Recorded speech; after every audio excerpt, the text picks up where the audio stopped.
So there's a memo written to the director of the FBI in 1950 talking about the U.S. Air Force having flying saucers. Are you kidding me? Nope, not kidding you. That's true. In fact, not only is that an actual document, it is the #1 viewed document on the FBI's very own website. Hey everybody, I'm Joe and this is Full Disclosure Now. Before we get to that document, I want to talk about first of all why we're here and what we're here to talk about, and that is disclosure. On this channel, which this is the first episode of this channel, I'm going to be talking about anything related to extraterrestrials, UFOs, ancient civilizations, spanning a whole wide variety of things related to the disclosure of the truth behind our actual existence presently and the historical existence of humanity on this planet.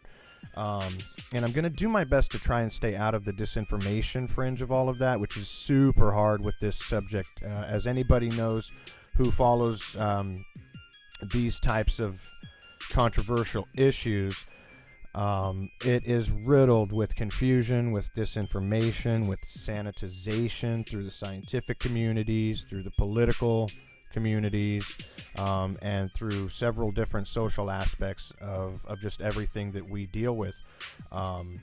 And to do that, to start off by doing that, I'm going to start off with some documents out of the FBI's and the CIA's very own websites.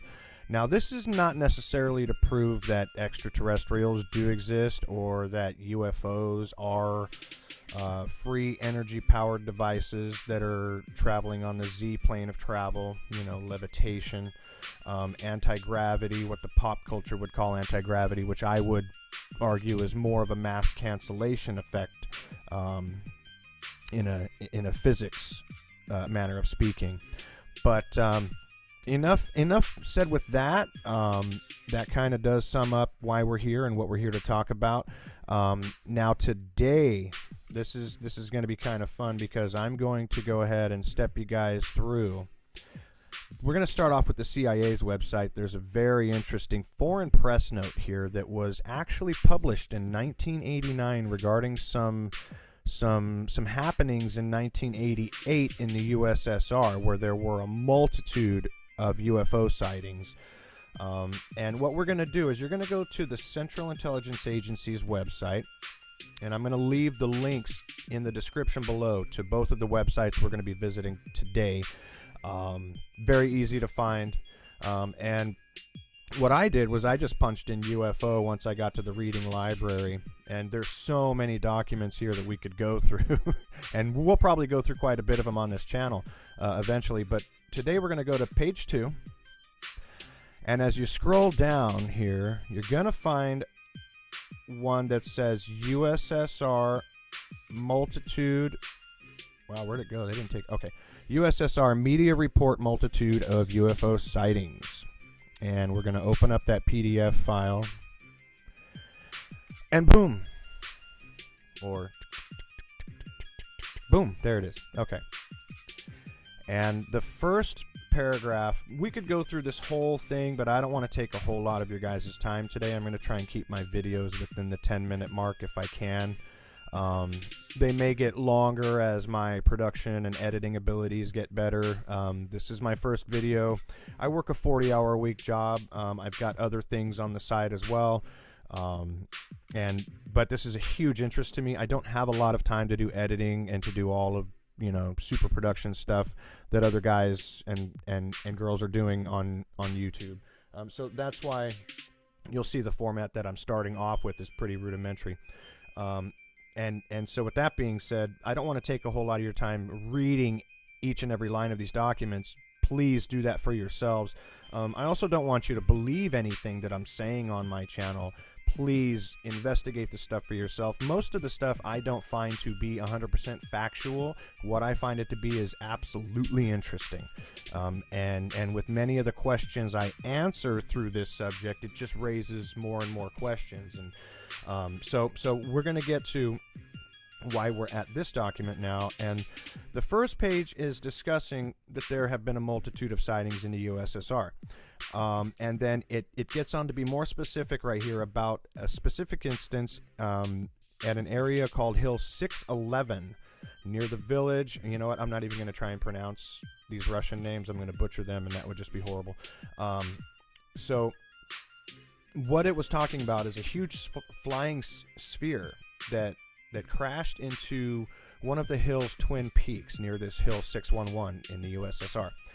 And it was basically obliterated from what the document is saying. And the witnesses who saw this absolutely stick to their guns with what they say they saw. It was a huge flying sphere. Now, when the scientists got to the site, they found compounds of beryllium, they found gold, silver, nickel, alpha titanium, just a bunch of precious metals. And one of the theories by one of the skeptical scientists was, perhaps this is a plasmoid effect caused by the atmospheric conditions, and it created all of these precious metals here in this area. The other scientists, however, the other researchers, and I'll actually read this one to quote it, other researchers have generally rejected this explanation since the amounts of various types of metals found at the site would imply, according to this plasmoid theory, that the concentration of metals in the atmosphere should exceed the present level by a factor of 4,000. Not by a factor of 4, not by a factor of 400, but by a factor of 4,000. That's huge. That's basically, to me, it's saying, and I'm not a scientist, but even as a layman, I can sit here and say that, you know what? That's pretty much impossible, what they're talking about there. That most likely didn't happen. Now, here is where we get to the meat and potatoes of this document. The first paragraph of the second page. And I'm going to read this to you. Some of the scientists have concluded that the object that crashed into Hill 611 was an quote-unquote extraterrestrial space vehicle constructed by highly intelligent beings. Doctor of Chemical Sciences V. Vitovsky stated that without doubt this is evidence of a high technology and it is not anything of a natural or terrestrial origin. He cited the fact that remnants of fine mesh included bits of thin threads with the diameter of only 17 microns, and that these threads in turn were composed of even thinner strands twisted into braids. Extremely thin gold wires were discovered intertwined in the finest threads, evidence of an intricate technology beyond the present capabilities of terrestrial science, according to Vitovsky. And many of the other researchers on the site agreed with his assessment of the situation as opposed to the plasmoid theory. And this document goes on and on to describe some other instances. And again, I don't want to spend the whole time reading this entire document. I find it fascinating, though, and I really, really, honestly, truly believe you guys will too. Now, what I find really interesting about this is the fact that the CIA found it also just as interesting and fascinating, and they found it so interesting that they decided to classify it. They decided to put this thing away in a little black box, and a couple years later, actually, I believe 1 year later, it was approved for release in August of 91 because somebody went in and filled out an application for the Freedom of Information Act, and they got this document released. Thank you to whoever that was. I hope you guys enjoy this document, and like I said, the link is down below. Now, dun dun dun dun, let's get to the document that some folks refer to as the smoking gun of Roswell. Now, I would say that's a possibility, but I would also say that I'm not going to stick to that myself, because I do understand that there may have been some other crash retrievals in New Mexico in the late 1940s. Socorro would be one of them. Roswell was not necessarily the first crash retrieval. It's just the first crash retrieval that made national news headlines, and it really blew the subject up in pop culture and mainstream. But this very well could possibly be a reference to the Roswell crash, and you'll see what I mean right here. So we go to the Freedom of Information, or we go to the FBI's website, and we go to their vault, and I already did this. Hopefully you were watching while I did, but I didn't explain while I was doing it. But what you're going to want to do on the first page when you get to the link I provide is you're going to go down to Unexplained Phenomenon, click on that link, and it'll take you to this page. Okay. On this page, the second link is entitled Guy Hodel. Now, nobody knows who Guy Hodel was unless you already know about this document. Guy Hodel was a special agent in charge of the FBI's Washington field office. So this essentially, he's the lead agent for the Washington field office, and the information concerning Mr. Hodel in regard to the March 22nd, 1950 memo he sent to the director of the FBI is concerning flying saucers, and we're going to go ahead and go to that right now. And it should be noted also that the director of the FBI in 1950 just happened to be J Edgar Hoover. The FBI building is named after him, so he's a pretty significant figure in our history. We're going to go ahead and click on the document, and you'll see the cover page, and we'll go ahead and scroll down to the actual memo. And I'm going to go ahead and zoom it in here just a little bit, but I don't want to zoom it into where you can't read, and make sure I'm not covering up anything important here. Okay, that looks good for us. Now, it says, to the director of the FBI, from Guy Hodel, SAC Washington, that is Strategic Air Command Washington. And remember, this is the lead agent for the Washington field office. It's dated March 22nd, 1950, confirming that this is, in fact, to J. Edgar Hoover. Now, a little bit of it has been redacted here. You can see somebody wanted to protect their identity, or the identity, or, whoever redacted this wanted to protect the identity of the person that was providing the information to them, which also leads me to believe that, this information could be legitimate. But we'll go to the body paragraph, and it does clearly state here, an investigator for the Air Force stated that 3 so-called flying saucers had been recovered in New Mexico.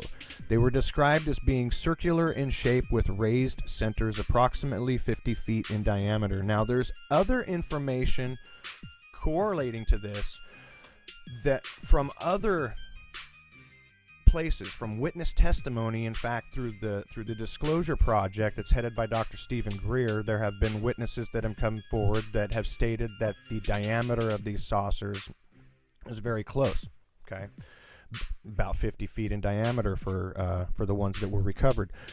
Each one was occupied by 3 bodies of human shape, but only 3 feet tall. Now, this also coincides with witness statements from people who have claimed to have seen the bodies that were taken to Wright-Patterson Air Force Base from the Roswell crash. Now, again, it may not be a reference to Roswell, but the beings that were in these vehicles may have been of the same race, species, or a similar race or species of extraterrestrial.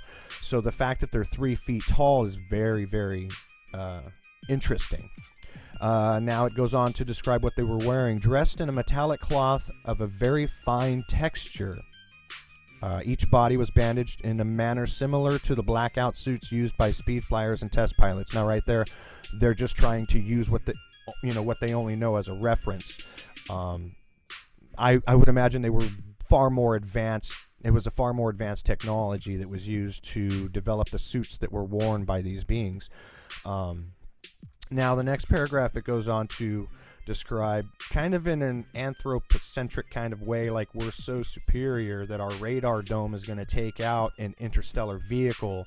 And I absolutely agree with Dr. Stephen Greer here, where that's his view on this as well. Is I think it was something more than a radar dome, but it does state here that according to Mr. Blank, informant, the saucers were found in New Mexico due to the fact that the government has a very high-powered radar setup in the area, and it is believed the radar interferes with the controlling mechanisms of the saucers.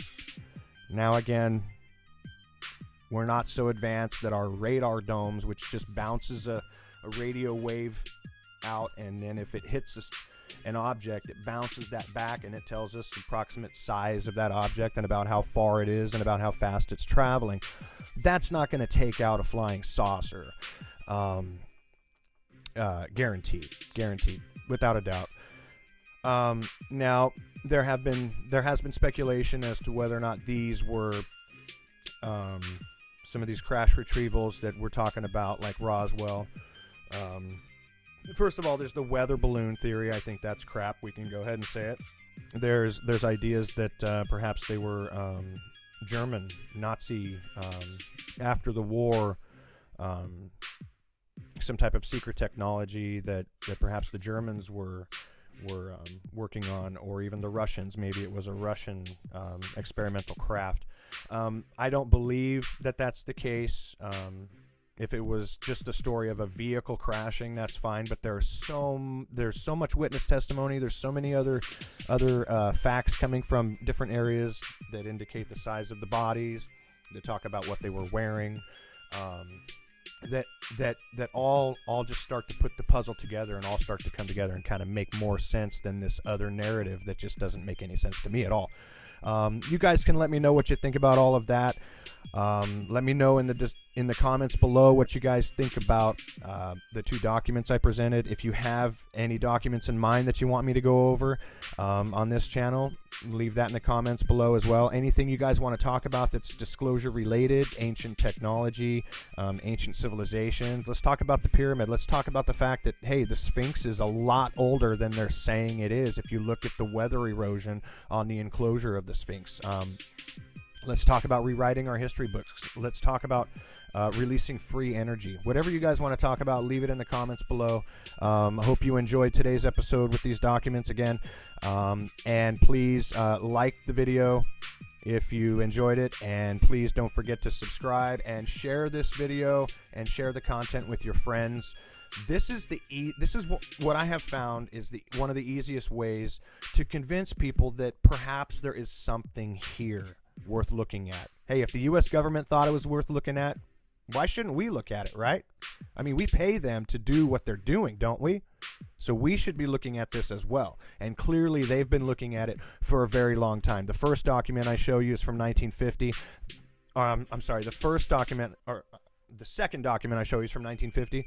And then we span up almost 40 years to 1991 when this one is released. That was written in 1989. Okay, where they were still finding it significant and interesting, and I think we should too. So until next time, guys, hope you enjoyed this, and keep your minds open and your eyes on the sky.